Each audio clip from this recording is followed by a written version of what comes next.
I'm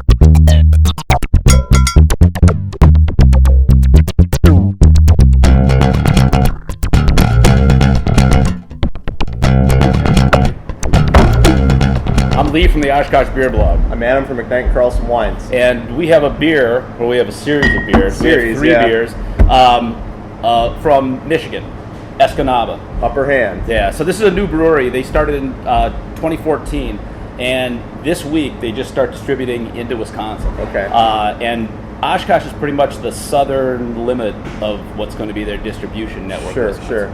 So this just isn't just any brewery out of Michigan, though.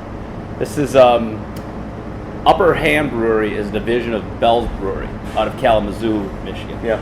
So Bell's is like the 7th largest craft brewer now, doing over 300,000 barrels of beer a year. Wow. And meanwhile, they have this small brewery, 20-barrel brew house up in Escanaba. That's interesting. Yeah. I thought it was kind of funny because, you keep hearing about Sierra Nevada or building big satellite breweries off on the East Coast. New Belgium did that as well. And they're doing this 20-barrel brewery up in Michigan. So it's kind of cool. That won't help production much. Yeah. And it's a completely distinct line of beers from Bell's. So I saw that. I perused the lineup. It looked very complimentary to what Bell's offers. Okay, so we'll start with we have three beers. We have a Upper Hand Lager, Upper Upper Peninsula Ale, and Escanaba Black Beer. We'll start with the Upper Hand Lager. Okay. Do you know much about this? No, I've never had it before. I know it's 5% ABV. Other than that, I know nothing about it. About to find out. Wow. Nice color, nice, beautiful gold. Yeah. You're gonna like this nose. Oh yeah. Wow, that is a polished beer. Yeah. Well, I expect nothing less from Bell's. I mean, they do just. I think really Bell's is a world-class brewery. I think I've not had a bad beer that they've made. I don't think. This has a really interesting aroma. I'm getting like a berry. Yeah, I definitely got some fruit. Yeah. I definitely get a bit of graininess as well. That graininess is certainly there.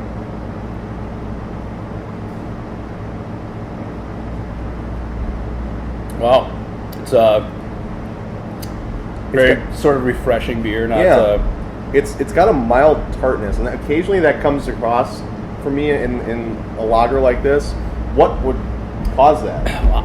I'm attributing it to the hops. Okay. I mean, I don't know what the hop is. But it seems more like an American hop. Yeah, one of these more modern varieties of hops we're getting with the more tropical fruit flavors kind of thing.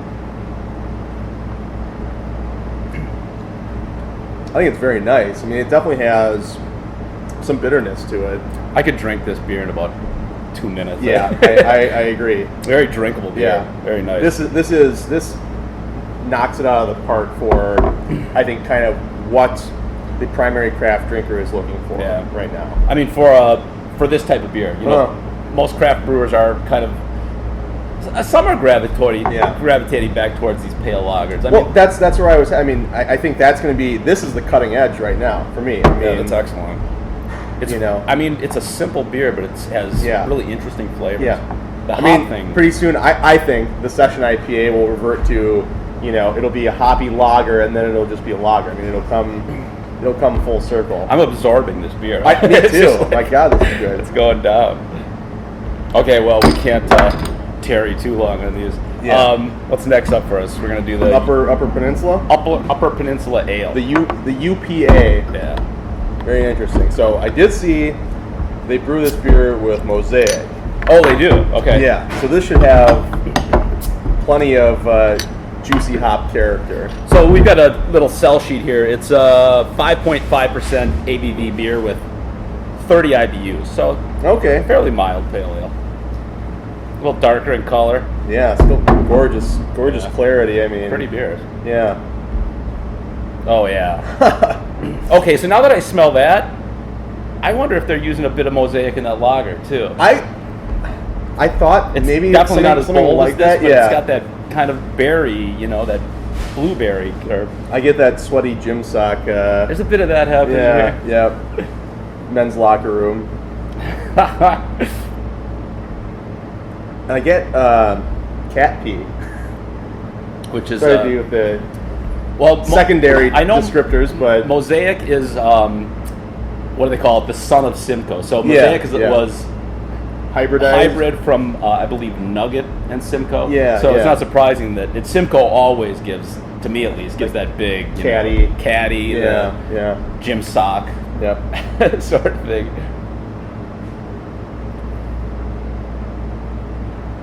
But the nice medium malt background. I've already had I'm getting like a biscuit kind of thing. Yeah. So these are bottled on October 14th, so we're about a month in. That's perfectly fine. Yeah, this is nice too. I mean, it's a very... So these are the 3 year-round beers. Okay. And they're also doing a bunch of seasonal beers. Sure. But these are the ones that the drivers will be all the time. Yeah, and you can kind of see from these first two beers where they're going with them. Yeah. These are drinking beers. Yeah. These are beers to have couple of that them. Makes sense when you get off the ski slope or a lake in the Upper Peninsula, or while you're skiing. And again, it's a really straightforward beer, but there's enough complexity there to keep it interesting. And yeah, I agree. Wow, I'm pretty impressed. 2 beers down and we're in. Well, it's got that Bell signature, I think. I mean, do you? Yeah, there's something about it, like a house style or something that just really sort of damn well made. Yeah, they are. That's for sure. The lager to me is a little bit more drinkable than this one. I agree. This one, this is definitely IPA territory. Yeah, the bitterness is starting to creep up on me. Yeah. It's a really good beer, but I could go for a little less of that punch. To me, for my palate anyway, this is kind of on the scale of Sierra Nevada Pale Ale. Yeah, exactly. That's good. Maybe not quite that bitter, but it's very similar to that. I think. I guess the difference is that biscuity malt flavor. It's a little bit more prominent in this beer. A little more substantial. Yeah. I mean, these are really balanced beers. They are. I mean, I'm very impressed so far. Okay, so then we got last go round. The black beer. Black beer. Okay. And they don't say whether this is a. It is an ale. Okay. I wasn't sure whether it's a lager or an ale they're doing here. I know that this beer, they got a barrel of it at Dublin's in Oshkosh, and it's going to be going on tap there. Okay. And you presumably will be having some of their. Yeah, I would think I'll have it on draft as well as package. But one of the beers that is in their seasonal rotation is a Christmas time ale. It's like a 7.2% oatmeal stout. Okay. So that'll probably start showing up. And I saw they had a barrel-aged Baltic Porter as well, which sounded interesting. And that's a draft only offer. Okay, and I'm not sure how much of that stuff makes it out of the UP. So, but I think we're just lucky to be able to get it down here. So it wasn't part of their mantra is that we want to brew beer for people in the UP, and we don't really want to distribute outside of that. And then their deal was they were only going to come down as far as Outagamie County. Okay. And then Jeff Lindeman at Lee Beverage apparently talked to Larry Bell, and I don't know, one way or another got it down this far. So yeah, it makes sense. If they're going with Lee, they cover the whole territory. And I believe they're going to be into Sheboygan also. Okay. So. But yeah, that's it. And they're saying at this point that that's pretty much as far as they want to go. That's cool. So. I mean, you don't have to do it for the money when you're that big. Yeah. So that's a black beer. A nice kind of tan head. Yeah, that's gorgeous looking. Oh, a little bit of roast coming up in there. Definitely. I get just kind of cocoa powder. Mm-hmm. Oh yeah, definitely. And it has that kind of like chalky. Mm-hmm. So this is the lightest of the 3 beers actually. It's a 4.5% ABV. It's got a nice full mouthfeel though. I mean, it does.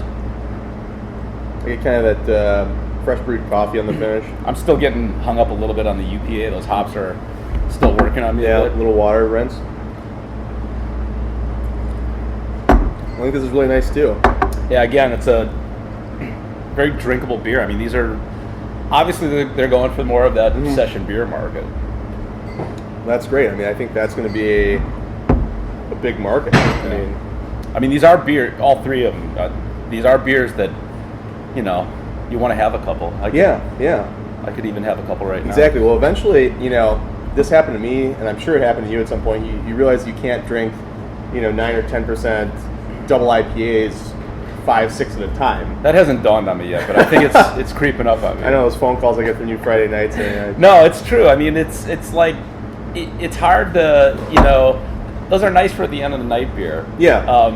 But you know, if you want to go out to a bar and have a couple beers, it's hard to like keep going. I think the entry level craft beer enthusiast is like just so blown away by these beers because of the immense amount of flavor and alcohol and everything. But eventually, you come back around, and something like this is just perfect because we could have 3 different ones and still be able to function, and it's still very enjoyable. This is very nice. I'm starting to get clear of those hops from the previous beer. It is.